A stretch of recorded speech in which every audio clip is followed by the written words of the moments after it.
Hello, my name is Jeremiah Telemontis, and welcome to the Red Team OPSEC podcast, where we cover all things physical red team operations, social engineering, and penetration testing.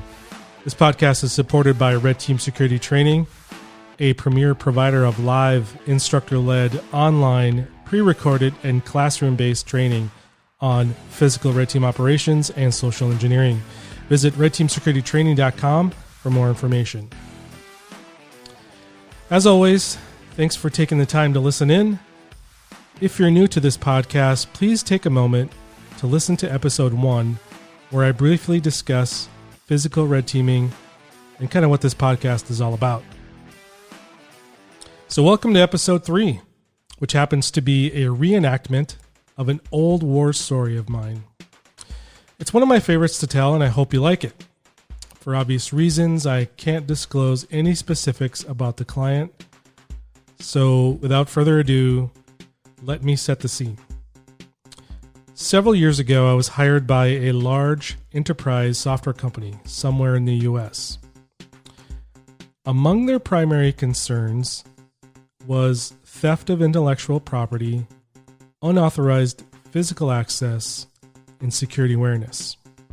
Now, as part of this test, I was tasked with a handful of objectives, and this is the story.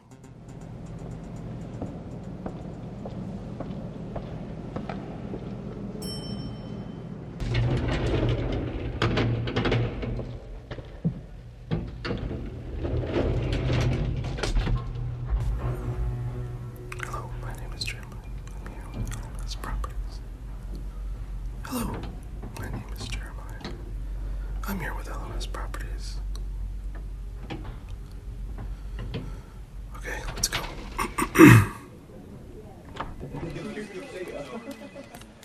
As I make my way through the door, I notice the short distance from where I'm standing in the doorway to the receptionist, who is a mere 7 or 8 feet away.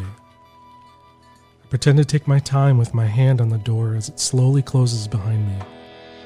I do this to provide her with enough time to have a look at what I'm wearing and what I have with me, and for her to judge my reason for being there. I want her to see that I'm not dressed as the typical visitor who is usually dressed in business attire. I'm wearing grubby loose-fit jeans, work boots, a dark blue Dickies uniform shirt, a grubby work cap, a pair of outdated-looking glasses, and a giant ring of keys on my belt loop. I have a small tool bag and a clipboard in my hand with a printout of a maintenance work order I found online. When I did reconnaissance the previous day, I noticed the lobby has a big touchscreen building directory, and in the upper corner it said, "Managed by LMS Properties." So I went to their website and I dragged their logo from their webpage into my fake work order and made it look a little bit bigger and a little bit more noticeable. I slowly walk to the receptionist, make eye contact, and begin to speak. Hi, my name is Jeremiah. I'm with LMS Building Management here to do a routine check on the emergency lighting on this floor. Okay. Did you speak to anyone here to arrange an appointment, or...? Oh, no, it's just a routine check in all the rooms to make sure the fire emergency lights are tested and there's not any obstructions or anything like that. Oh, okay. Just 1 second, please. Feel free to have a seat. Okay, Chris is on his way over to help. As I wait for Chris to arrive, I take a few steps away from her desk and flip through some papers on my clipboard. The company leased 2 floors of this towering high-rise, and my reconnaissance the other day didn't give me much intel. You're confronted with 2 highly frosted doors when stepping off the elevator, and getting a visual on the floor plan was not possible. So I glance around a bit, looking up and down from my clipboard every so often. Down one long hallway, I see a 30-something male approaching. He seems to be walking toward me, so I assume it must be Chris. I avert my eyes down on my clipboard so he doesn't feel obligated to hold my eye gaze. I wanted to give him an opportunity to look me up and down and make assumptions about me. The way I'm dressed, what I'm holding. I turn slightly so that my giant key ring is in his field of view. I flip the work order up in my clipboard, giving a great view of the LMS logo on it. Chris seems friendly as he walks up to me. Hey, can I help you? Sure. I'm with building management here to test the fire emergency lighting. Uh-huh. The map here shows there's one in your data processing room. Could you help me get in there real quick? Yeah, follow me. This was one of my objectives. First, to gain access into their data center, and secondly, to do it unescorted. I chose to use the outdated term data processing room as a subtle way of attempting to appear harmless and inexperienced in the field of IT. As I follow Chris, I pay close attention to the floor layout, the cubicles, their high walls, the offices, the conference rooms.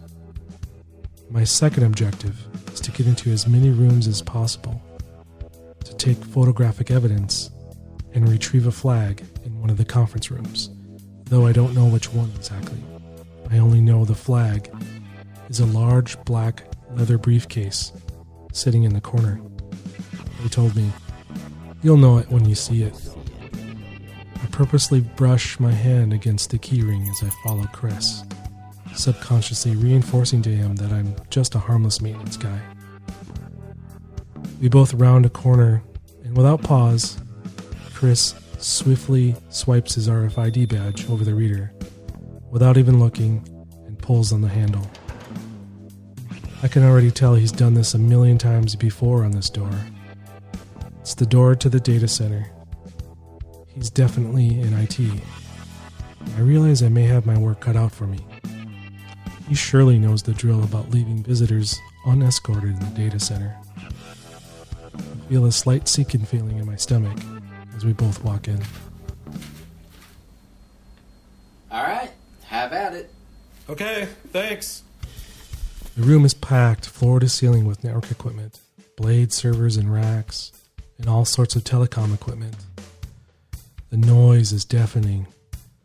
The data center looks smaller than it does from the outside. Not much wall space to hunt for emergency lighting. It seems my time here will be quick, and he'll expect me to be out soon. This is not what I wanted. He lets the door close and waits by it. His body language looks as if he's expecting to be done soon. This is not promising either. I flip through my papers on my clipboard while searching for lighting in the room. I need him to leave me alone.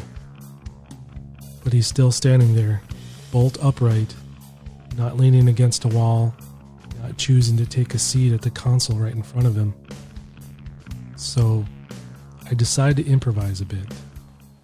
There should be a light on this wall. Do you know by chance if it's been moved to a different location? Sorry, I have no idea. There hasn't been any construction in here for a long time. I could ask my manager to stop by. No, that's okay. I'm just going to make a quick call. Minutes and minutes go by as I pretend to be on a phone call with a coworker about the accuracy of the map and information I have, or if there's a more recent version. I notice Chris pulls out his phone. I wonder if he got a text, or if he's just passing the time. Either way, he's still here though. I pace the data center floor with an obvious display of impatience. People will often subconsciously pick up on these cues and mimic the behavior. I desperately want him to become impatient as well.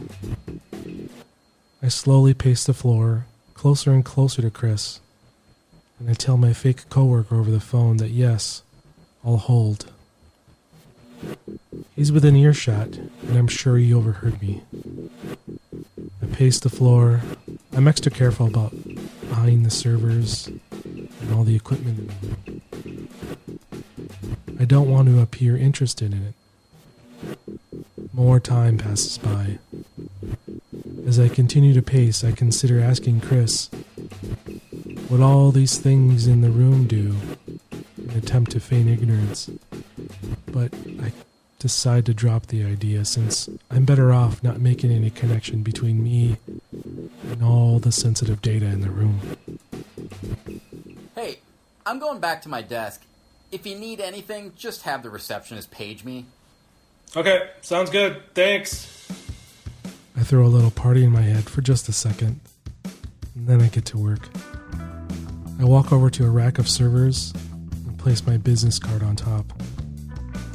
Then I pull out my smartphone, move over to a rack of network switches and snap a photo of me simulating plugging in a plunder bug. Next, I look for a wall outlet and take a quick video of me simulating plugging in a plug bot. Objective complete, I think to myself. I realize I've been holding my breath and I've taken some air. My work is done in here. Time for the next objective.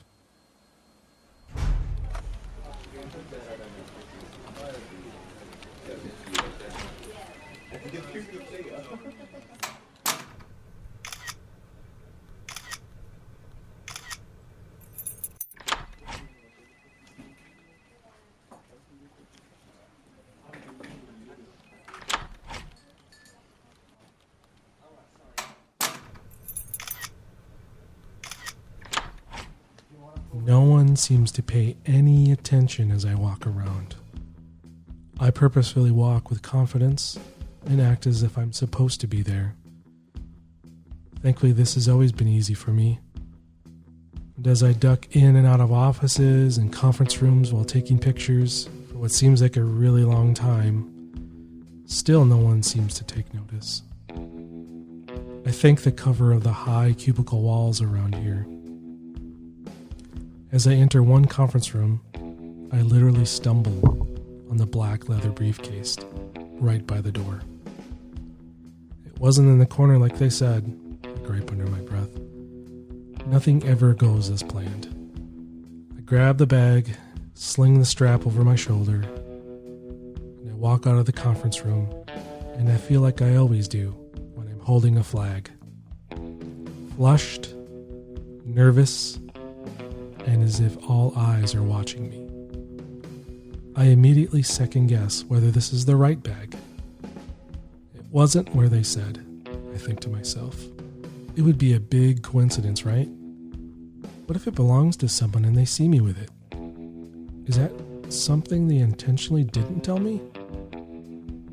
It's funny how nerves affect a person. I feel like I'm actually walking differently. I feel clumsy. Then I conveniently recall how big of a client this is and how I can't screw this up. But I grow a little bit more confident with each step. And then I notice a nook of the office that I hadn't been to yet. I make a quick decision to check it out.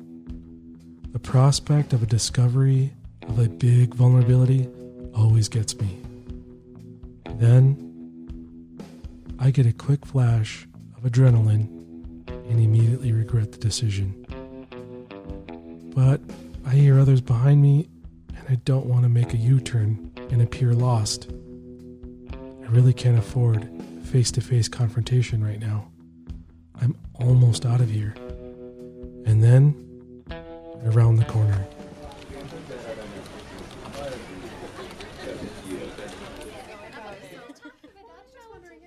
Yay! You're here. We don't know what's wrong with this thing. It's been acting up a lot. Can you fix it? What the hell just happened? I'll tell you. I walked into a face-to-face confrontation in a break room with 4 older ladies extremely happy to see me, apparently to fix something. Now, being the good body reader that I am, I noticed one of the women made a motion to something to my right and behind me. So as I turn around, I noticed all sorts of snacks and drinks in the room. It looks like a convenience store than it does a break room. And then I realize exactly what she was pointing to. An ATM machine? Oh, shit.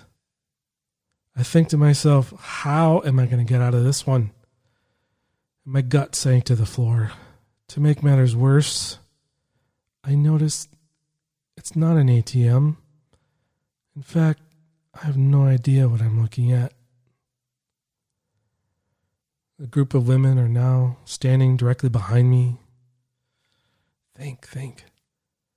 So I set the black leather briefcase down, and I wonder if they think it's odd for a repairman of this contraption to carry a briefcase. Anyway, by now I can feel nerves stinging along my back and arms, starting to sweat a little bit. And I think to myself, it's not an ATM, so what the hell is it? I feel their eyes boring into the back of my head. I realize it's probably just my nerves. So then I kneel down and clumsily examine the little door on the front, opening it a little bit, looking around, shutting it. And as I look up to the screen, I notice once again all the snacks on the shelves. And I get a fleeting thought for a moment. How do they pay for all this stuff in here? Aha! This thing is a kiosk to pay for snacks. By now, they've stopped chatting with each other. And I realize I have to do something quick. So feeling a little bit more confident that I'm pretty sure I know what this thing is, I grab the kiosk with both hands and carefully pull it towards me, and I swing it to one side, revealing the hidden cables and dust bunnies. And I remember back to the year 1995, I spent as an intern in the help desk. The hours of technical support, the hours and hours of technical support helping my mom and dad, and the recent years helping my in-laws. I pull the mighty cord, you know which one, and like returning Excalibur from whence it came, I rebooted it. Well, I guess I got lucky. After the reboot, the system came back online, and the ladies thanked me for saving their lunch. I promptly left the break room and exited the building, chalking this one up as one of my most favorite adventures. I'd like to thank Derek Sandbeck for the sound design and arrangement. If you enjoy this podcast, please like, subscribe, thumbs up, share, do whatever you got to do. Share this with your colleagues. I hope you have a great day, and we'll talk to you soon.